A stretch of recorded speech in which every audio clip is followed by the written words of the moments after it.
5ই মে 2013 খুনি হাসিনার নির্দেশে আওয়ামী লীগ খুনি বাহিনীর দ্বারা সংঘটিত শাপলা চত্বরের গণহত্যার এক যুগ পূর্ণ হলো আজ।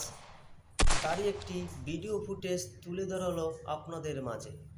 এক যুগ পর নতুন বাংলাদেশে দাঁড়িয়ে সকল শহীদের রুহের মাগফিরাত ও ঘাতকদের সর্বোচ্চ শাস্তি দাবি করছি আমি। আপনি কি করুন? তাহলে অবশ্যই ভিডিও শেয়ার করুন, লাইক করেন অ্যান্ড কমেন্ট করেন, সকলের কাছে পৌঁছে দেবেন ভিডিওটি।